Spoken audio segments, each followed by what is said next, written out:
Bom dia, pessoal. 7 horas da manhã em ponto. Hoje é dia 9, dia de estreia aqui no Desperta.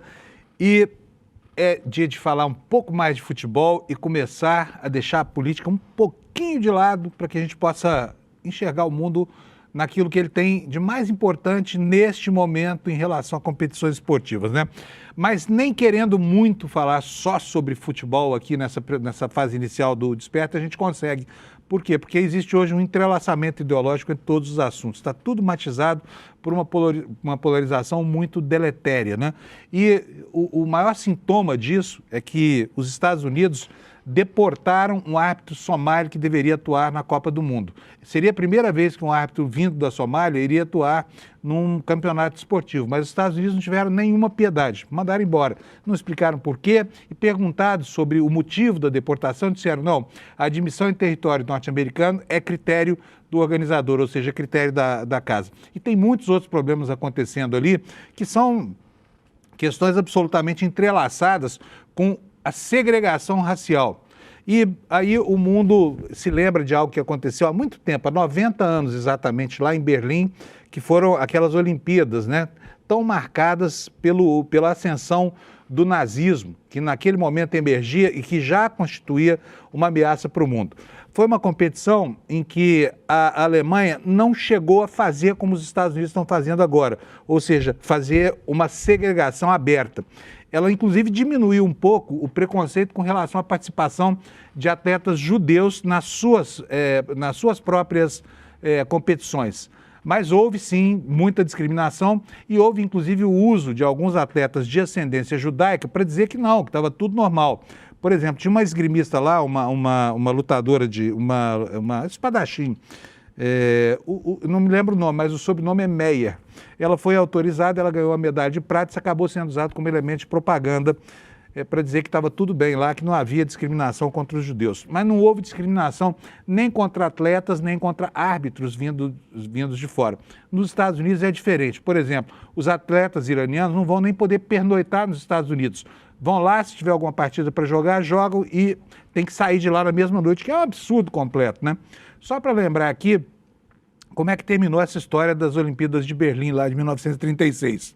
Um negro americano chamado Jesse Owens, um fundista, um atleta espetacular, ganhou 4 medalhas de ouro. E o propósito do Terceiro Reich era justamente o de mostrar a superioridade da raça ariana. E ela foi derrotada naquilo que era mais caro aos alemães naquele momento, porque não faz nenhum sentido se estabelecer guetos enfim, clusters raciais numa competição desportiva que deveria ser universal. Naquele momento, 49 países disputavam a Olimpíada, foi a maior Olimpíada até então, e hoje nós temos a maior Copa do Mundo até aqui, são 48 países participando com as suas seleções, né?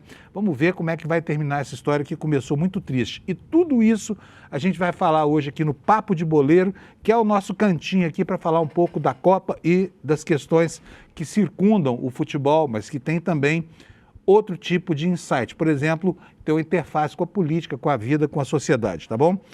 Temos vários outros assuntos hoje aqui no nosso programa, alguns dos principais eu vou falar aqui agora. O ministro Cássio Nunes Marques atendeu a um pedido de Flávio Bolsonaro e retirou do ar a pesquisa da Atlas Intel que acusava uma queda de Flávio Bolsonaro. Uma medida censória, e primeiro é inócua, porque essa pesquisa já foi divulgada, todo mundo sabe o resultado. Segundo, que ela coloca claramente o elemento em discussão hoje aqui, que é exatamente a questão ideológica dentro da corte que vai gerenciar as eleições desse ano. Será que vai haver isenção mesmo? E hoje o TSE vai julgar essa determinação do ministro Cássio Nunes Marques, que muita gente diz que já está atuando como uma espécie de cabo eleitoral do Flávio Bolsonaro, lá em Brasília, tá bom? Mas, pessoal, eu preciso correr aqui porque o programa está lotadão hoje e eu tenho certeza absoluta que você vai adorar, tá?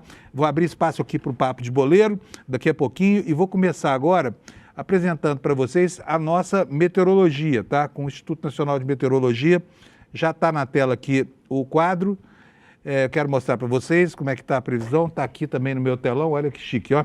Nós temos aqui uma frente fria entrando, está gelado. Hoje em São Paulo, a madrugada foi de 12 graus, né? Eu que ando de moto e de bicicleta aqui em São Paulo, quase congelei vindo aqui para o trabalho.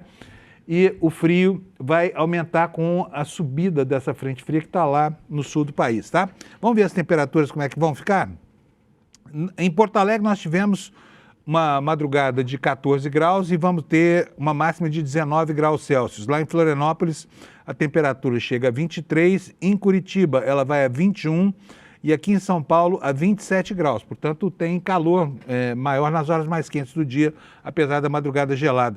No Rio de Janeiro a máxima chega a 28, a madrugada foi de 13. Em Vitória, 28 graus também. Em Belo Horizonte, 26 graus Celsius. Não chove nem no sudeste nem no centro-oeste do Brasil, tá? Em Campo Grande, 30 graus Celsius de temperatura máxima depois de uma madrugada de 14. Em Goiânia, 30 graus Celsius também. E em Brasília, máxima de 27. Em Cuiabá, a temperatura máxima vai chegar a 33 nas horas mais quentes do dia.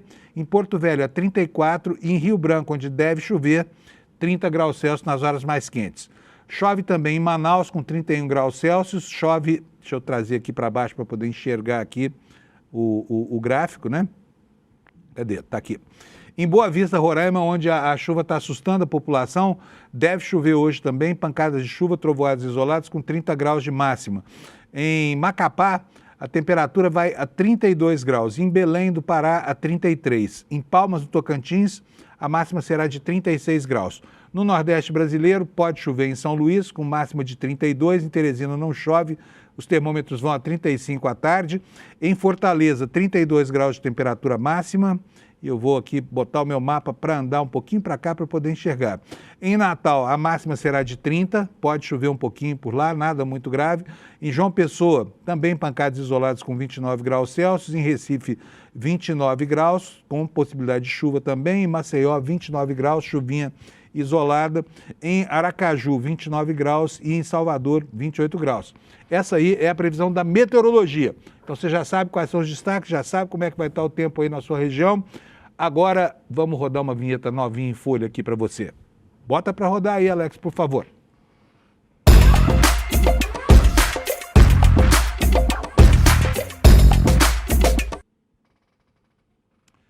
Gente, este aqui é o Papo de Boleiro, é o quadro que nós criamos para você, foi uma sugestão do próprio Lula, que está aqui, né, na nossa direita, do qual participaremos o Lula, que entende muito de futebol, o Alex, que é um torcedor fanático, e eu, que não entendo nada, e tenho sido, inclusive, oprimido pela minha mulher, quero denunciar isso aqui publicamente, que me proibiu de torcer pela seleção brasileira, inclusive comprou uma camiseta da seleção da França, me obrigando a apresentar esse programa com ela, porque diz que eu sou pé frio demais, viu, Lula? Bom dia para vocês dois e bem-vindos aqui ao nosso espacinho do futebol da Copa do Mundo a partir de hoje. Bom dia à nossa audiência. Antes de começar, deixe o dedo no like aqui, se inscreva no canal e acompanhe o nosso Papo de Boleiro, que vai ficar nesse longo mês de Copa do Mundo. Muito feliz de estar ao lado do Panunzio, desse lado aqui, e do Lulinha desse outro lado. Vamos nessa para trazer algumas informações que eu tento trazer nesse período, ao lado dessas duas lendas do jornalismo. Maravilha, vamos nessa. Olha, eu trouxe para vocês aqui, estamos no set do escritório de Brasília do ICL, né, o set de Copa, né, com Pelé, Garrincha, até uma miniatura do troféu da Copa do Mundo, né, e eu vim com essa camisa aqui, que é do tempo em que o Fábio jogava futebol. Essa é a camisa da seleção brasileira, né, com a qual ela jogou a Copa de 1930, né, que foi uma Copa, Fábio, Alex, em tudo diferente dessa. Era uma Copa para congregar, era quando o futebol era a festa da congregação. E o que estamos vendo agora é a Copa reativa, é a Copa em que árbitros, né, como foi o caso do Omar Artan, somali, são proibidos de entrar nos Estados Unidos por problemas migratórios. É a Copa em que a delegação do Senegal foi submetida a uma revista humilhante, né, em plena pista de pouso do aeroporto no qual eles chegaram. Mesmo o comportamento submetido, ao qual foi submetida a delegação da seleção do Uzbequistão, que ontem jogou um amistoso contra a Holanda, não é isso? Então é a Copa da Vergonha. Desde o começo, né, Lula? Eu estava tentando aqui estabelecer um paralelo com as Olimpíadas de 36, mas não tem paralelo nem com isso que aconteceu lá no apogeu do Terceiro Reich, né? Porque foi uma Olimpíada que teve... ela foi extremamente simbólica porque a Alemanha pretendia provar sua superioridade racial, acabou quebrando a cara. Mas não houve discriminação direta como nesse caso, né, Lula? Exatamente, não houve discriminação direta. O Hitler, naquela Copa, ele tinha contratado a cineasta Lili Riefenstahl, né, para fazer as filmagens da Copa, não, naquela Olimpíada, né, a Olimpíada de 36, e a Lili Riefenstahl, que era a cineasta, né, do Terceiro Reich, ela fez da Olimpíada uma peça de propaganda para o mundo para fingir que havia normalidade que não havia na Alemanha. E como você falou aí no começo, o negro americano, o Jesse Owens, foi o grande atleta daquela Olimpíada, né, Fábio? Neste momento nós temos, no curso do programa, você vai mostrar a vaia histórica que foi impingida ao presidente Donald Trump ontem, no terceiro jogo da final da NBA entre o Knicks e o Spurs, né? Foi no Madison Square Garden, né? Uma vaia que nunca tinha acontecido naquela intensidade, até porque nenhum presidente americano antes do Trump foi para uma final da NBA, né, num esquema de segurança como se ele tivesse apartado do mundo, né? Recebeu em volta aquela vaia histórica já, que está na abertura de todos os sites. Uma Copa que começa a ter muita resistência da população americana, mesmo do México. Há problemas nas ruas com protestos no México. A abertura da Copa no dia 11, quinta-feira, será na Cidade do México, e aonde há a previsão de intempéries climáticas que podem, inclusive, estragar esse início de festa. Isso mesmo, lembrando que a Somália, que o Artan, que foi o árbitro que foi ali, não foi permitido entrar nos Estados Unidos para ser o primeiro árbitro a fazer a arbitragem ali nos jogos da FIFA. A Somália tem restrições do governo Trump, então automaticamente isso tira aquele brilho que a gente falava no início, lembra, Panunzio? No Desperta, que tem muitos países que estão meio que deixando de lado, os torcedores não poderão ir no estádio por conta dessas restrições. E ontem o que aconteceu foi algo inédito, algo feio assim, para a competição, é algo que tira um pouco o brilho, porque eles falaram que era um passaporte que não tinha os documentos necessários. Porém, a Somália mandou um documento diplomático e, mesmo assim, o governo Trump não aceitou, e o árbitro Omar Artan retornou para a Turquia, que foi onde o voo dele tinha conexão. Então, é algo feio que deixa manchado ainda mais essa pré-Copa do Mundo, e vamos ficar de olho porque não é a primeira vez. O atacante iraquiano Ayman Hussein ficou 7 horas em interrogatório ali no aeroporto após desembarcar. Ele fez até um gol ali no amistoso que teve a seleção do Iraque após ser impedido de entrar e ficar 7 horas em depoimento. Então vamos ficar de olho para ver como será o andamento dessas situações que estão só manchando ainda mais a Copa do Mundo, Panunzio e Lula. Opa. Panunzio? O seu microfone está desligado. Panunzio, Agora sim, né? Agora sim. Eu desliguei aqui sim. o microfone um minutinho, esqueci de ligar.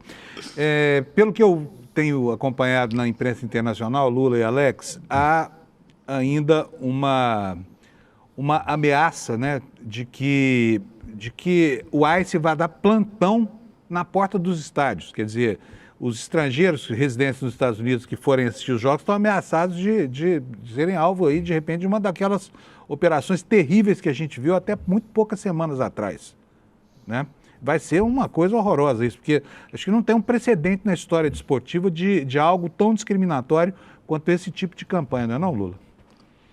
Não, não tem precedentes. Eu acho que a Copa tem um risco de ter uma série inédita de incidentes diplomáticos, de incidentes de discriminação, e a gente fica sempre com o temor, porque paira no ar como o mundo está em guerra.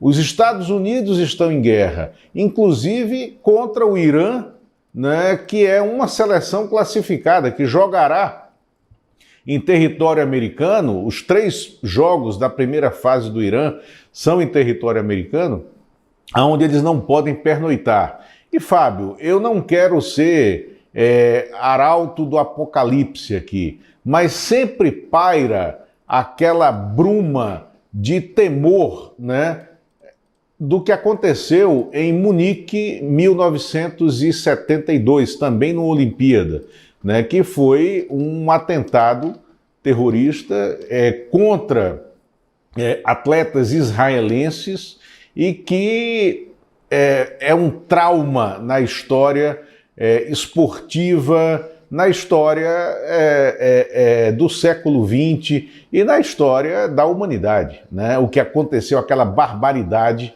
em Munique, 1972. Então, há uma bruma, né, desse temor nos Estados Unidos. Agora, Fábio, Alex, precisamos falar um pouco de futebol também, Sim. né? Porque eu acho que ontem tivemos uma boa notícia vindo da seleção de Marrocos e, infelizmente, por questões médicas, né? Sim. 2 jogadores fundamentais da seleção de Marrocos, o lateral Mazauri, né, e o ponta Abdulzali, né, o Erzal Luli, né, Erzal Luli, que são fundamentais para a seleção do Marrocos, não jogarão o primeiro jogo do Marrocos contra o Brasil no sábado, porque saíram machucados do jogo amistoso no domingo contra a Noruega, né?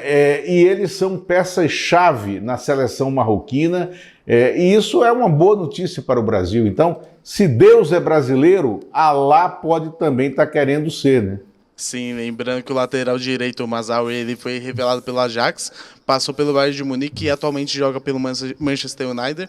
E o ponta, que é o Ezaouli, ele joga no Real Betis, foi revelado pelo Barcelona e na temporada atual ele tem 15 gols, 10 assistências e 43 jogos atuando pelo Real Betis. Então são números relevantes e a ausência deles no sábado pode ser benéfica ali para a seleção brasileira, que também está com muitos desfalques. Lembrando que o Neymar ontem fez ressonância magnética e a CBF falou que ele poderá atuar apenas no jogo contra o Haiti, que era algo já que estava especulando e meio que já previsto ali para o Neymar atuar apenas no segundo jogo do grupo ali da seleção Panuzi e Lula. Pois é, eu pessoalmente, que eu ressalto sempre que eu não entendo nada de futebol, eu não tenho lugar de fala aqui nesse quadro, eu estou aqui só porque eu sou apresentador desse programa mesmo, mas eu, se não fosse obrigado pela minha mulher a torcer pela França, eu torceria pelo Haiti, sabe? Porque o Haiti é uma seleção que vai à Copa pela primeira vez, é um país que foi esquecido pelo continente americano, virou a última senzala do mundo, né? Agora estigmatizado abertamente com medidas restritivas de acesso ao território americano pelo presidente dos Estados Unidos também. Então, no meu coração, fala alto o meu lado haitiano. Eu tenho um pezinho no Haiti, viu, Lula? Perfeito, Fábio. E para a gente encerrar aqui, eu só quero dizer, Alex, que como isso aqui é papo de boleiro, Sim. Eu acho que o Brasil não pode contabilizar entre os seus desfalques o Neymar, não. O Sim. Neymar não é desfalque na seleção, até porque ele não devia nem estar lá. né? Então Sim. não é desfalque. Isso mesmo. Sobra. Eu concordo plenamente. E antes, eu vou deixar aqui registrado que a Larissa, que é a pessoa que mexe aqui nas nossas tarjas, desenvolveu uma artezinha em tempo real. Eu vou deixar aqui na tela para todo mundo ver. Nos grupos da Copa do Mundo, então a gente tem tempo real. O grupo A até o grupo L, tudo certinho. Tudo será atualizado ali após os jogos. Então é algo em desenvolvimento ali da Larissa com o Caio. Então parabéns para eles, que é algo que vai acrescentar ainda mais no nosso quadro Papo de Boleiro. E é isso. Amanhã vamos ver, vai acompanhar para ver se surge alguma notícia, se o Neymar será cortado ou não, porque a notícia que eu fico ansioso é essa aí, que ele será cortado. E o Papai Cris também, além da seleção brasileira, estou torcendo pro Papai Cris também ir longe nessa Copa do Mundo. E eu já vou passar, porque você sabe, né, ô Lula, criamos um monstro que é o Alex. O Alex virou um cara popular na área do esporte aqui. Então eu vou pedir pro Alex vou dar uma tarefa especial, organizar uma sala no nosso aplicativo, no Papo Legal, para falar do nosso Papo de Boleiro aqui, tá bom, gente? O pessoal tá gostando pelo que eu tô vendo aqui os comentários. Ó, muito obrigado pela audiência. E se não gostar, também fala pra gente, porque a gente precisa dosar isso aqui, tá, gente? Sim. Nós estamos num canal de política falando sobre futebol, então você fique à vontade para nos criticar e a sua crítica é muito bem-vinda aqui, tá? Pode falar mal da gente, a gente gosta de ouvir isso também. Eu não gosto muito não, mas é importante, né, Lula? Vamos Isso nessa, então. O Lula volta daqui a pouco para falar do papo de jornalista político, tá? Daqui a pouquinho, no fim do programa. Valeu, Alex. Até mais, bom programa. Abraço, tchau. Tchau, tchau. Bom, gente, esse é o Papo de Boleiro, né? E no encerramento dele, eu vou colocar para vocês aqui a vaia que o Trump tomou ontem lá na NBA, tá? Foi o primeiro presidente americano aí na NBA, saiu de lá enxotado, praticamente. Bota aí para nós, Alex, o vídeo que o Henrique mandou para nós, por favor.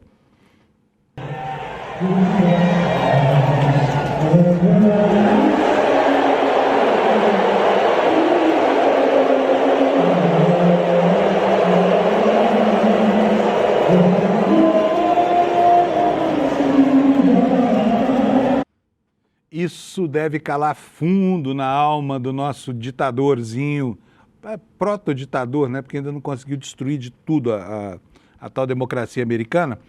Mas ser vaiado na final da NBA em uníssono desse jeito deve doer na alma dele. A gente espera que essa vaia se repita em novembro, quando as urnas lá da eleição de meio de mandato se abrirem, porque só quem pode conter esse sujeito são os eleitores americanos, né? Bom, pessoal, vamos dar uma olhadinha agora nas manchetes aqui do nosso site, antes de a gente continuar o programa, porque eu preciso mostrar para vocês os nossos destaques aqui no ICL. E o primeiro deles já está na tela aqui. O caso da Arquiroça, a Prefeitura de São Paulo está dificultando as coisas da investigação policial, a investigação da Polícia Civil aí, e ela recebeu um ofício e demorou 50 dias para receber, para responder sobre as empresas que foram subcontratadas. O Kleber Lourenço fez matéria sobre isso, agora mesmo ele vai dizer para nós o que aconteceu na Prefeitura de São Paulo e por que ela está, né? Nem precisa informar, você sabe o que está acontecendo, não sabe? Então, por isso mesmo. Mas o Kleber vai traduzir isso para a gente com fatos aqui relacionados a essa investigação, tá bom? Outra coisa que está em destaque aqui no nosso site é essa manchete que você está vendo aí. Cássio Nunes Marques, né, censor, está atuando lá, segundo a Érica Hilton, como cabo eleitoral do Flávio Bolsonaro na presidência do Tribunal Superior Eleitoral. E a abertura do processo eleitoral está muito mal parada com essa decisão que hoje pode ser revista pelo plenário do tribunal. Próximo destaque, olha só, empresas que receberam 23 milhões e 600 mil com contrato com a produtora Dark Horse, para quê? Para a instalação de um sistema de antenas aqui que deveria atender 5 mil localidades em São Paulo, que só atendeu a 3.276 pontos, muitos deles no mesmo local, tá? Portanto, ficou muito abaixo daquilo que a prefeitura pretendia instalar e o preço foi exorbitante, 157 milhões. Desse dinheiro, esses 23 milhões e 600 mil foram destinados a uma empresa subcontratada pela empresa de Carina Ferreira da Gama, testa de ferro do deputado Mário Frias, que não tinha expertise para executar esse serviço, tá? Então a polícia está mirando agora essas empresas na investigação, que daqui a pouco o Kleber Lourenço vai dizer para nós como é que estão, tá bom? Outro assunto, O inquérito revela divergência também conexo com esse assunto, né, as divergências de um contrato da ONG de Dark Horse com a Prefeitura de São Paulo. O Kleber já explica isso aqui pra gente. Outro destaque, olha aí, olha. Gente, vocês acreditam nisso? Que um prefeito possa tirar dinheiro da educação para aplicar em vaquejada? Não é o fim da picada? Que diabo de país é esse que se pretende construir, tirando verba da educação, das escolas, que já não é grande coisa, para fazer um espetáculo que não tem nada de importância, né? Para o município, a não ser, sei lá, importância cultural ou coisa parecida. Mas nem de longe essa verba pode ser, o uso dessa verba pode ser justificado, não é não? O prefeito chama Arnaldo Higino, tá bom? Arnaldo Higino. Ele é de Alagoas, deixa eu ver qual é o nome do município aqui, Campo Grande e Olho d'Água Grande, tá? As duas cidades comandadas pela mesma família. Pode isso, o prefeito tirar dinheiro da educação para fazer vaquejada? Tenha santa paciência. Bom, eu falei muito do Kleber Lourenço, deixa eu chamar o Kleber Lourenço aqui para falar com a gente. Então, Kleber, cadê você? Bom dia, meu caro Kleber Lourenço. Eu não estou te ouvindo, Kleber. Será que sou só eu que não estou te ouvindo? Deixa eu ver se é comigo aqui. Agora foi? É o Alex tá me ouvindo? aí? Pronto, agora sim, agora estou te ouvindo. Foi. Bonitinho. Tudo bom, Kleber? Tudo ótimo. Bom dia, Panunzio. Bom dia à comunidade de série. Bom dia também ao pessoal do Papo Legal. Tudo ótimo? Bom dia. Ô Kleber, por que a Prefeitura de São Paulo está dificultando as coisas para a Polícia Civil, hein? Eu já achei, olha, sinceramente, no dia em que o contrato da Prefeitura com o Instituto Conhecer Brasil começou a ser questionado, um bando de bolsonaristas veio defender a empresa contratada, quer dizer, o Instituto Conhecer Brasil. Zero expertise, zero currículo, zero tudo, e de repente essa empresa, essa ONG, ganha um contrato de 157 milhões. Era 108, depois foi aditado 2 vezes, chegou a 157 milhões de reais para um programa que instalou antenas que não funcionam. Eu mesmo chequei essas antenas, elas não funcionam. Agora a Prefeitura está dificultando as coisas para a Polícia Civil de São Paulo, é isso? Olha, Panunzio, isso é só mais um dos conjunto de problemas que nós temos ali envolvendo a relação da Prefeitura de São Paulo, comandada por Ricardo Nunes, e o Instituto Conhecer Brasil, da produtora Carina Gama, que é responsável também pela produção do filme Dark Horse, né? Entre os problemas que eu encontrei ali, e isso acho que já vai explicando um pouquinho do porquê da dificuldade da Polícia Civil conseguir esclarecimentos com a Prefeitura de São Paulo, vem de alguns fatos que constam no inquérito policial que eu tive acesso daquela operação na semana passada envolvendo as empresas da Carina Gama. Num dos casos que eu vi ali elencado no inquérito está a divergência do contrato da Prefeitura com o termo administrativo, o termo de compromisso da parceria, que seria responsável pela instalação das redes Wi-Fi. No termo de colaboração, que prevê repasses de aproximadamente 108 milhões de reais para a execução do programa Wi-Fi Livre SP, afirma em sua cláusula primeira que o objeto da parceria, para nos até vou ler aqui para a gente não ter erro, é a realização de um estudo técnico para implantação de um centro de inovação Smart City e 5 áreas pilotos, ou seja, o termo de colaboração ele diz respeito a outra coisa que estava firmado no contrato e no edital. Ou seja, tinha ali uma diferença, um erro talvez de digitação, uma confusão, mas dentro de um processo dessa monta já é complexo a gente ter esse tipo de informação. Inclusive, eu conversei com alguns especialistas em administração pública que também ressaltaram as dificuldades e também o quão problemático é você ter um termo de colaboração com objeto, sendo que o edital e o objetivo da contratação é outro, isso só cria mais bagunça para todo esse caso. E uma outra coisa que eu encontrei interessante foram nas empresas, porque o que acontece até para a nossa audiência entender qual é o nível de confusão da empresa da Carina que foi ali instalar os Wi-Fis. Ela era uma empresa sem expertise no assunto, ganhou o edital e para executar o trabalho ela contratou outras empresas para fazer a instalação das redes de Wi-Fi, Panunzio. Olha só a coisa que chega. Então, a empresa sem expertise contrata uma outra empresa para conseguir fazer o trabalho com a qual ela foi contratada pela prefeitura para fazer isso. Que foi essa empresa que levou 23 milhões e 600 mil reais, não é isso? Para fazer Foram três empresas que levaram 23 milhões de reais ali para a execução desse serviço, 23,6 milhões, para ser mais preciso, Panunzio. E aí temos uma empresa, por exemplo, que foi contratada sob nome de Favela Conectada, e aí os documentos da junta comercial anexados ao inquérito mostram que durante esse processo a empresa mudou o nome e ampliou seu objeto social. Então ela passou a se chamar Urban Connect e aí ampliou seu objeto social para incluir atividades ligadas à manutenção de redes de telecomunicações, provedores de acesso às redes de comunicação, aluguel de equipamentos e consultoria em tecnologia da informação, Panunzio. Antes era o quê, Kleber? Era uma empresa ali que tratava de promoção de inclusão digital, ali algo muito mais vago, sabe? De aprendizagem. E aí ela mudou todo o seu escopo ali para incluir esses serviços que seriam mais adequados e enquadrados para o que ela foi contratada, que é a instalação dessas redes de Wi-Fi. E aí, Wi-Fi. só para a gente entender direitinho, essas 3 empresas que foram contratadas pela Carina da Gama, que ganhou uma licitação da qual só ela participou, essas 3 empresas levaram 23 milhões para fazer o que ela deveria ter feito, é isso? Exatamente. Uma outra empresa também que aparece ali no relatório da Polícia Civil e que chamou a atenção dos investigadores é a Fast Future Tecnologias Emergentes. Eu vou até ler alguns trechos que estão ali das informações dela. Fala que a sua principal atividade econômica registrada na Receita Federal era serviços combinados de escritório e apoio administrativo. E, embora possuísse atividades secundárias ligadas à tecnologia da informação, hospedagem de dados e suporte técnico, o KNAI principal da empresa, ou seja, o registro do que ela faz ali perante a Receita Federal, não estava relacionado diretamente à implantação ou operação de redes de telecomunicações. E, além disso, segundo os documentos incorporados ao processo, a empresa foi representada por Débora Feldman. E o inquérito registra que ela é companheira de André Feldman, que é diretor da Complexis, que é outra empresa que também foi contratada pelo Instituto Conhecer Brasil. Ou então, seja...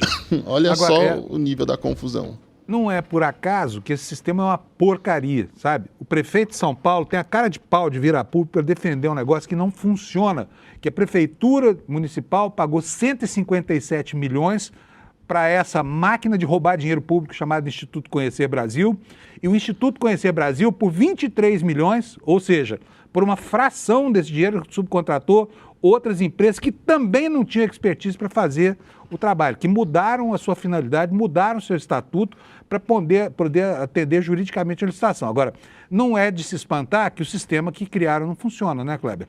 Que o prefeito de São Paulo, o prefeito de São Paulo, o bolsonarista Ricardo Nunes, tenha jogado fora 157 milhões de reais para encher o rabo do deputado Mário Frias de dinheiro. Essa é a história. E eu pedi ainda, Panunzio, a posição da Prefeitura de São Paulo sobre essas situações todas. Sobre a divergência nos contratos, a Secretaria Municipal de Inovação e Tecnologia informou que a descrição do objeto do item 1.1 não causou qualquer prejuízo à administração municipal, já que nunca esteve contemplado no plano de trabalho. Também não houve repercussão jurídica ou financeira justamente porque as partes se limitaram ao que estava previsto no plano de trabalho e suas alterações. Mas se a empresa quisesse ali também criar algum caso com isso, poderia ir colocando ali também a administração pública sobre um risco jurídico. Já sobre a falta de resposta durante quase esses 50 dias, a Prefeitura disse que, através da Secretaria de Inovação, afirmou que o material requisitado pela Polícia Civil já havia sido disponibilizado pelas autoridades e que toda a documentação relacionada à parceria está disponível publicamente no Sistema Eletrônico de Informações da Prefeitura e que havia já um ofício registrado com essas informações. Mas o fato é que no próprio inquérito policial, embora o pedido tenha sido, até vou pegar as datas aqui para a gente não ter nenhum tipo de desencontro, mas o ofício foi protocolado e recebido pela Secretaria no dia 10 de abril. E em 20 de maio, uma certidão assinada pelo escrivão Mauro Sérgio Gagliotti registrou que a Secretaria ainda não havia encaminhado as informações solicitadas pela investigação. Então veja só, eles afirmam que enviaram, mas porém a gente tem no próprio inquérito policial um registro de que demorou, até que tenha sido feita a resposta, demorou ali um tempo considerável também, praticamente 40 dias de aguardo para esse envio das informações para a Polícia Civil também, Panunzio. Que horror. E a gente mais tem... alguma coisa? Pode prosseguir, Panunzio. Não, a gente tem coisas interessantes também no caso Master, Panunzio, porque... vamos lá, então. Porque Daniel Vorcaro começou ali a negociar sua delação novamente, premiada com a Polícia Federal e com a PGR, mas eu conversei com fontes ali que estão acompanhando o caso e elas já me informaram que a Polícia Federal, até o momento com que foi apresentado, não tem a menor intenção de seguir com um novo acordo de delação premiada. E que a expectativa para, inclusive, bater o martelo final sobre essa história é quando, após 2 oitivas que devem acontecer ainda essa semana da Polícia Federal e da PGR com o Daniel Vorcaro, para que possam fazer questionamentos, perguntas, e a leitura na Polícia Federal é a mesma do que a gente já falou lá atrás, Panunzio, de que com o que eles já possuem apreendidos nos telefones, investigando e nos depoimentos de oitivas e documentos, eles não precisariam da delação do Daniel Vorcaro. E sendo bem honesto, Panunzio, vendo o nível de confusão que se vem criando por conta desse processo de delação, ora ele quer proteger as pessoas, aí cancela, aí ele faz uma outra proposta, aí veja, não é bem assim, omite fato, esconde coisa, a Polícia Federal tem que ficar ali cobrando, a PGR ficar cobrando, o melhor caminho para a Polícia Federal, para a PGR, para a investigação como um todo, talvez seja não dar prosseguimento a esse acordo de delação. Algumas pessoas até vão falar, mas e os políticos envolvidos? Como é que a gente vai saber do envolvimento? Bem, já está muito claro, até pelo que já foi colocado na imprensa, seja através de envolvidos na investigação, membros do Ministério Público, da Polícia Federal que conversam com os jornalistas da imprensa, que eu conversei também com alguns desses, está muito claro que não há a menor intenção de Daniel Vorcaro de abrir a sua agenda e os contatos, as relações que ele tinha de forma bem ampla com os 3 poderes. Isso está muito claro, que ele está tentando ao máximo esconder isso e que não vai ser através da delação dele que as autoridades vão chegar às autoridades envolvidas nesse esquema, Panunzio. Que beleza. Deixa eu te mostrar uma coisa curiosa aqui, Kleber, antes de você sair. Põe minha página no ar aí, por favor. Atenção, senhoras e senhores. Se vocês querem ser assaltados, anotem data, hora e local, tá bom? No dia 29 de junho, próximo, a LIDE do João Dória Júnior vai promover um almoço reunindo quem? Com os empresários? Antônio Rueda, presidente da União Brasil, e Ciro Nogueira. Olha que gracinha. Vá almoçar, mas olha, por via das dúvidas, deixa a carteira em casa, tá? É melhor.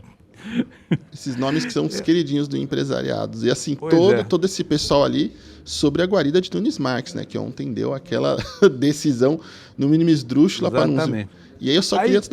Pode falar, Panunzio, não, pode falar. Desculpa, não queria te interromper, desculpa. Não, sem problemas, Panunzio. É só porque eu te mandei ali o documento com a decisão do Nunes Marques, se você puder abrir na página 5, porque é interessante parte da argumentação do Nunes Marques, que está ali, sendo ali o patrono dessa galera toda da extrema-direita e centrão, porque uma das coisas que ele alega para fazer a suspensão da pesquisa é de que uma entrevista dada em 19 de maio desse ano na CNN, o Andrei, que é o responsável ali pelo CEO da Atlas Intel, ele falou que os áudios envolvendo o Flávio Bolsonaro seria muito problemático para a imagem do pré-candidato e revelaria fatos extremamente graves, capazes de comprometer abre aspas, a viabilidade dele neste ciclo eleitoral e a permanência dele na corrida. Ou seja, uma das declarações que acaba sustentando a decisão do Nunes Marques é basicamente porque o CEO da Atlas Intel fez constatações óbvias.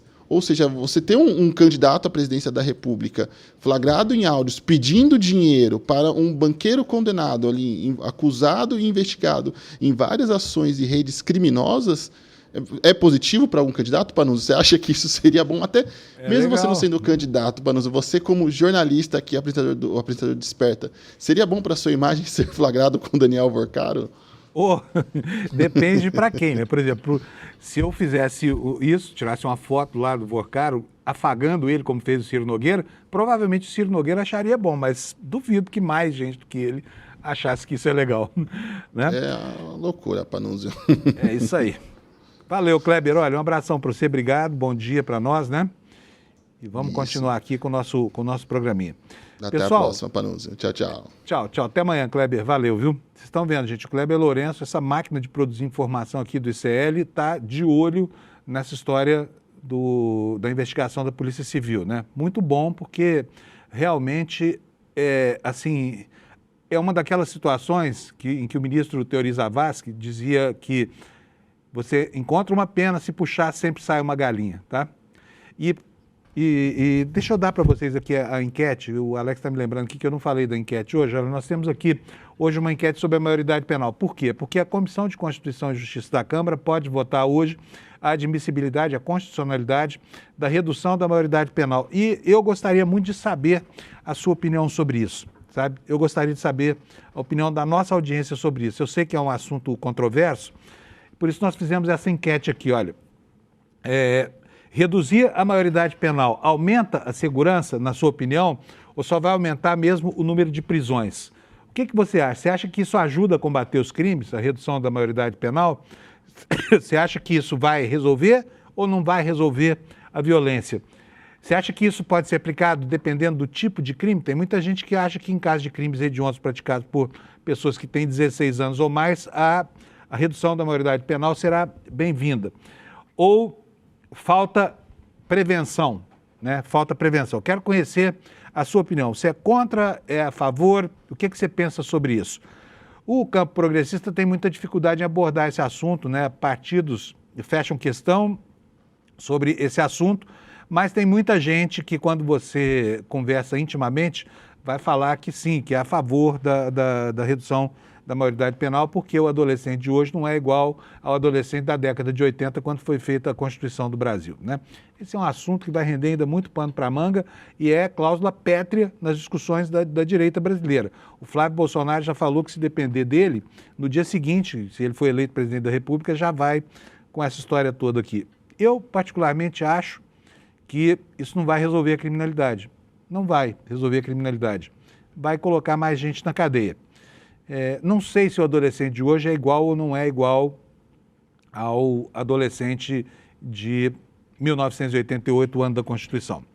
Mas vamos lá, cada um tem direito à sua própria opinião e eu sei que o assunto é controverso e gostaria muito de conhecer a sua opinião. Pessoal, olha, o noticiário hoje traz uma informação que é um dos absurdos do Brasil. Olha, um prefeito chamado Arnaldo Higino, lá de Alagoas, ele usou o dinheiro da educação no município dele, 6 milhões de reais, para fazer uma festa lá, a festa da vaquejada do município dele. Não sei o que os eleitores acharam, mas eu achei isso um absurdo. E eu vou ler para vocês aqui um trechinho. O Ministério Público Federal em Alagoas abriu um procedimento para investigar o uso de dinheiro da educação, olha, para o pagamento de agrotóxicos, peças de tratores e para a reforma da arena da vaquejada, por parte de duas prefeituras de Alagoas, Campo Grande e Olho d'Água Grande, que são comandados pela mesma família, ou seja, o que aconteceu no lugar aconteceu no outro também. O caso foi revelado no último dia 1º pela Folha de São Paulo, que cruzou extratos do Fundeb, mais de 30 notas fiscais e foi visitar essas duas cidades. O procedimento foi instaurado na quarta-feira, dia 3 passado, no 10º ofício da Procuradoria da República em Alagoas. Os desvios identificados pela reportagem, que somam 6 milhões de reais, incluem gastos de manutenção de carros particulares de construtoras, sem que haja obras para educação e gastos vultosos, por exemplo, por transporte escolar.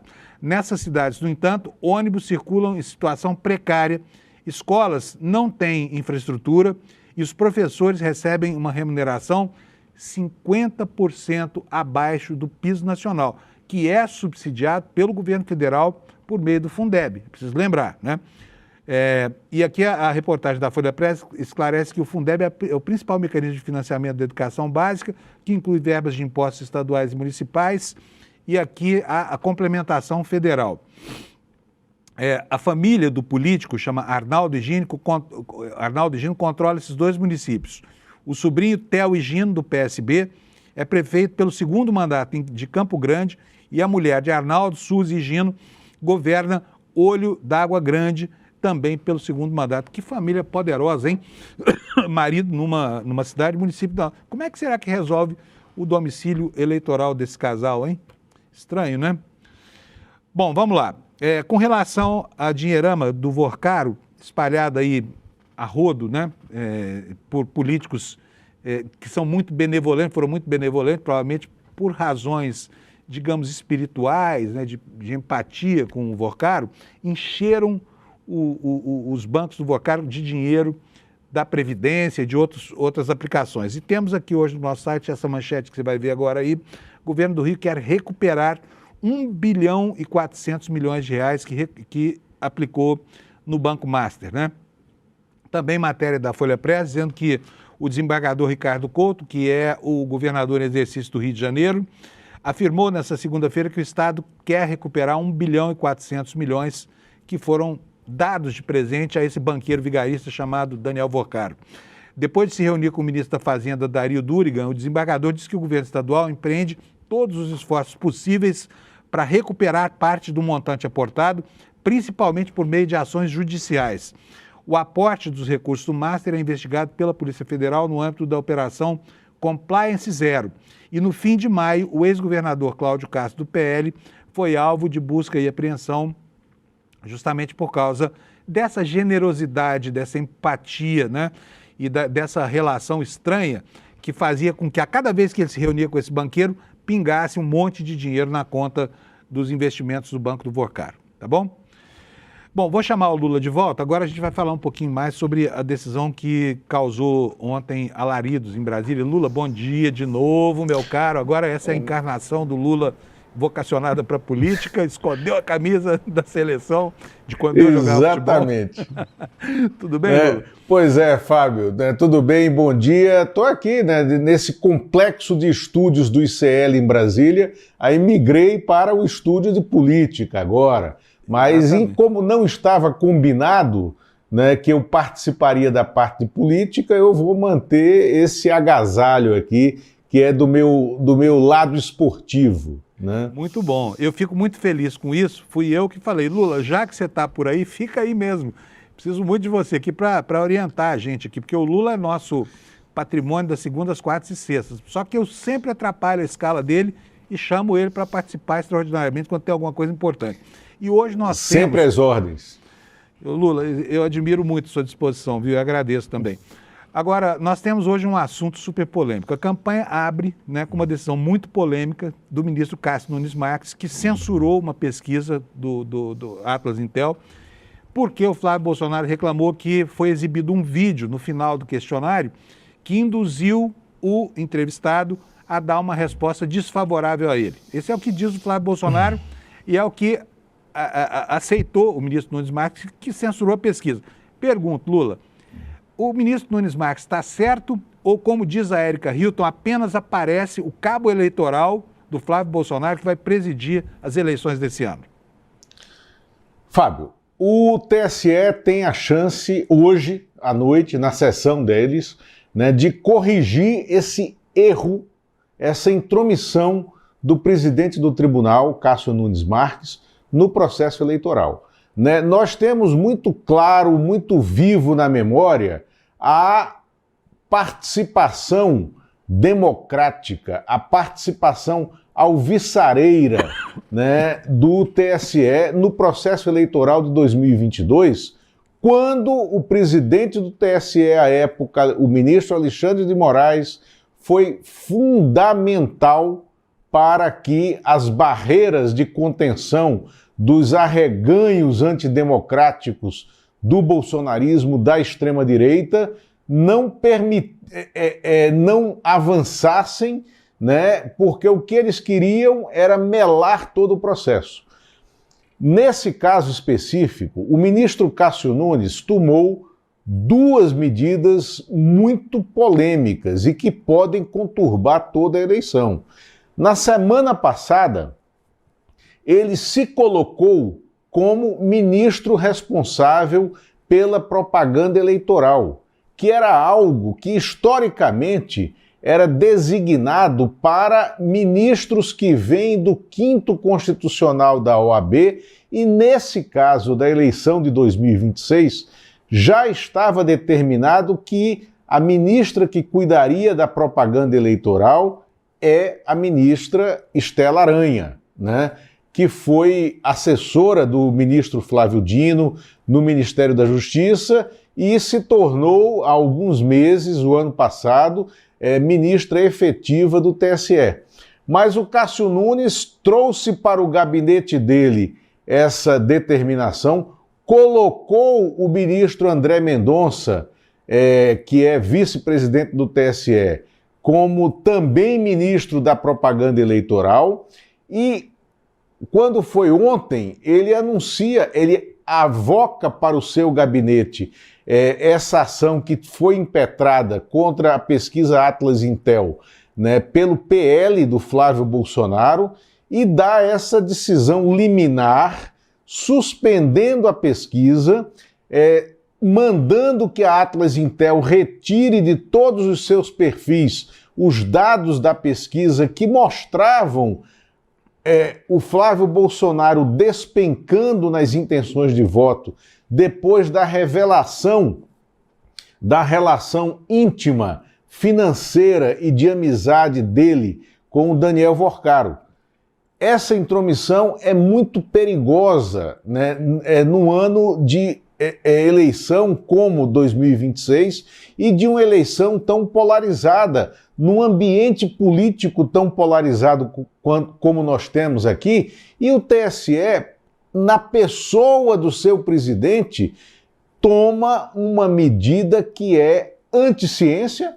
Afinal de contas, pesquisa eleitoral é ciência política, é uma medida anti-ciência, é uma medida que vai ao encontro das expectativas antidemocráticas de quem nunca teve transparência política, que é o caso do PL, que é o caso do Flávio Bolsonaro, candidato do PL, e então o TSE, ele faz um movimento na cena eleitoral da posição de equilíbrio para uma posição de quem pode ter um lado, na pessoa do seu presidente, Cássio Nunes, que concedeu essa liminar.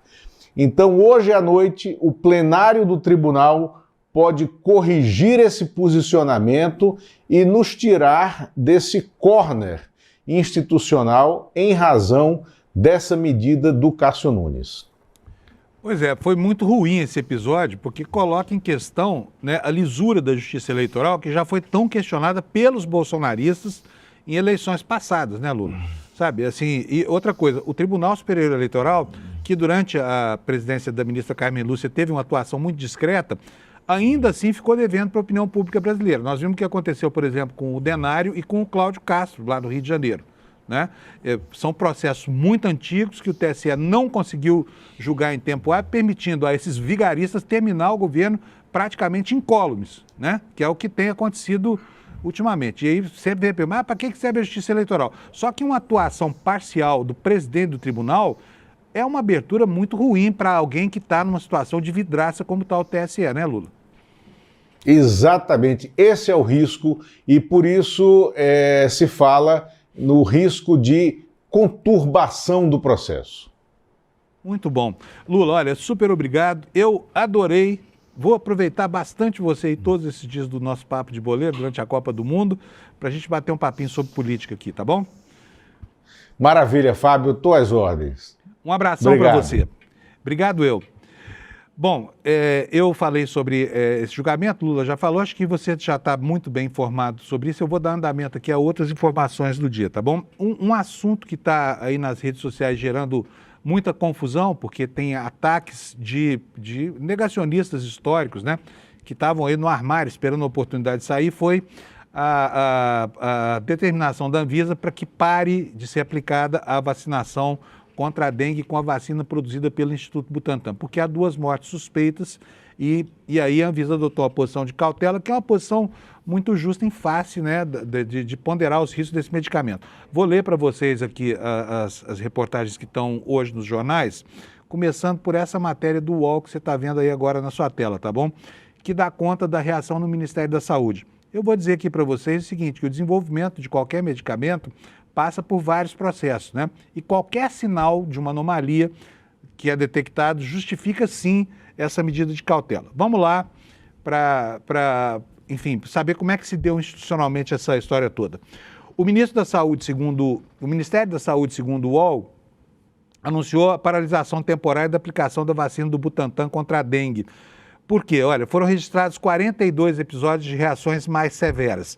Algumas foram absolutamente inesperadas, segundo a própria Anvisa, e entre as 500 mil doses aplicadas, houve 3 casos considerados muito graves. O Ministério afirma ainda que não há dados suficientes para vincular a vacinação esses casos mais graves, e por isso vai ser intensificada a investigação com a ajuda do Instituto Butantan. Segundo o Ministério da Saúde, a taxa de reações adversas corresponde a 0,7% do total vacinado. E os casos com sinais alarmantes, ou seja, com sinais que merecem efetivamente uma atenção do Ministério, correspondem a 0,008. Então, nós tivemos reações em 0,7, que é? Deve ser urticária, reações leves, tá?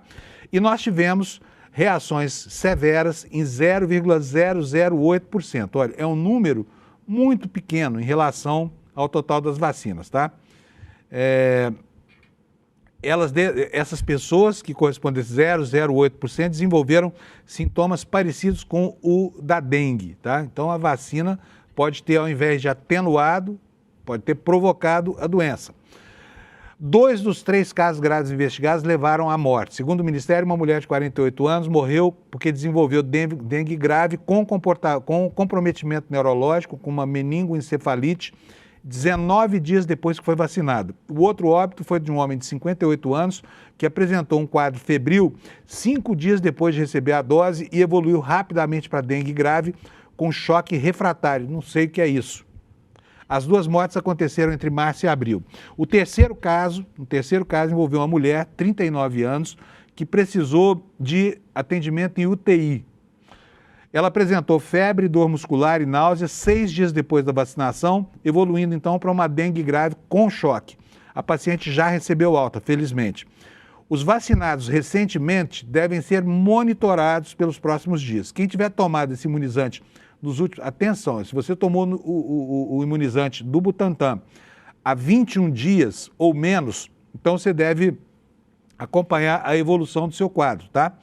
E se surgir qualquer sintoma que possa associar a dengue, procure imediatamente o serviço de saúde, tá? O prazo de suspensão não foi determinado, o Ministério fala que o tempo de apuração vai ser o mais rápido possível, mas evitou estabelecer uma data. E o Ministério anuncia que essa vacina estava sendo usada para imunizar profissionais de atenção primária à saúde em todo o país e foi distribuída em Nova Lima, Minas Gerais, Botucatu, São Paulo, Maranguape, no Ceará e Araguaína, no Tocantins. Se você não mora nesses locais, a sua situação é tranquila, tá? E o ministro reforçou que a vacina é digna de confiança. O ministro Alexandre Padilha afirmou que a decisão segue a lógica da segurança do sistema de vigilância e que a população deve manter a tranquilidade em relação a quem já foi vacinado. O ministro disse o seguinte: a descontinuidade tem um objetivo. Primeiro, é a ação de precaução que deve sempre guiar quem respeita a vida, quem respeita a ciência, ainda mais quando a gente está falando de vacinação, tá bom?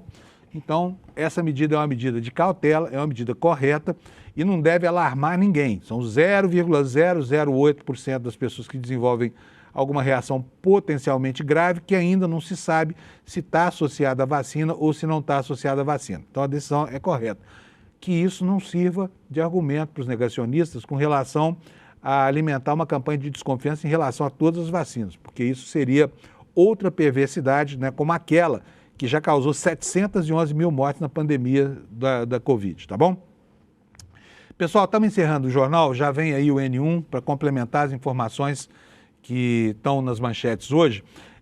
Antes de encerrar, eu preciso dizer para vocês que hoje nós vamos ter um evento super importante aqui no ICL, que é essa aula magna que vai ter a presença do Eduardo Moreira, de um especialista e um climatologista norte-americano, que é um crítico, né, da ausência de adesão às campanhas que visam conter as causas do aquecimento global. E vamos falar sobre o que é que esse super El Niño que está previsto, por enquanto, ainda não está completamente certo, mas 70%, 80% de chance de que tenhamos aí um El Niño que vai provocar terríveis consequências hoje no globo, muitas delas aqui em território brasileiro, tá bom? Vai ser às 8 horas da noite, é muito importante estar atento a isso aqui. Portanto, vem aqui, olha, no despertacl.com.br, pega o seu convitezinho, demora 30 segundos para você fazer isso aqui, esteja conosco hoje às 8 horas da noite, tá bom? Tá aqui quem vai vir, olha, o Eduardo Moreira Mediano, o professor Gui McPherson, que vem junto com ele trazendo a sua avaliação desse fenômeno climatológico, o Leonardo Boff e a ex-ministra Marina Silva vão estar conosco nessa transmissão também, tá bom? Agora, o resultado da nossa enquete sobre a maioridade penal. Cadê, Alex? Bota aqui para mim no telão. Olha aqui, olha. 71% da nossa audiência acham que a redução da maioridade penal não resolve o problema da violência, né? 11% admitem a redução dependendo do tipo de crime.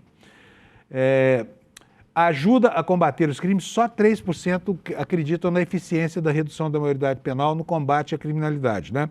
E a falta de prevenção é apontada como um fator mais importante por 16% da nossa audiência. Eu quero agradecer a você por ter manifestado a sua opinião nessa enquete, tá bom? E agora, a nossa audiência de todo dia. Temos aí, Alex, está aqui no quadro, olha. De novo, nós aqui em primeirão, 23.939, são 24 mil pessoas na frente da Jovem Pan, bastante mesmo, que está lá a 6 mil de distância da gente, depois CNN, Revista Oeste, Rádio Band News FM, então de novo nós aqui em primeirão. Eu acho que esse horário esse resultado desse horário está consagrado, né? O Desperta realmente é o campeão de audiência desse horário aqui, e eu mais uma vez agradeço a você por estar nos prestigiando com a sua audiência, tá bom? A gente está fazendo um esforço enorme para que esse programa melhore a cada dia. E agora, só falta falar tchau, né? Então, tchau para você, bom dia, boa terça-feira. Amanhã, 7 da manhã, nós estamos de volta aqui para falar mais sobre um pouquinho de futebol e muitão de política, tá bom? Obrigado pela audiência, até amanhã. O país inteiro entrou em alerta máximo por causa do risco de um super El Niño já nos próximos meses. Mas para algumas pessoas, o maior desastre da história humana pode já ter começado. No dia 9 de junho, uma terça-feira, às 8 horas da noite, o ICL promove um encontro raro e urgente com o professor emérito da Universidade do Arizona, Guy McPherson. Ele é conhecido pelas suas análises radicais sobre a questão do colapso climático. Ele vai nos dizer, baseado em evidências científicas, por que talvez o maior risco que nós já enfrentamos até hoje já esteja em curso. Chame seus amigas, colegas, familiares. Ninguém pode perder essa aula.